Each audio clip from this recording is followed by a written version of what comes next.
All right, so I'm also going to teach us how to draw um, loafers shoe pattern, because they both have different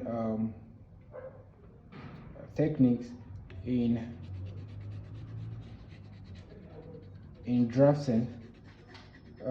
The technique not doesn't really mean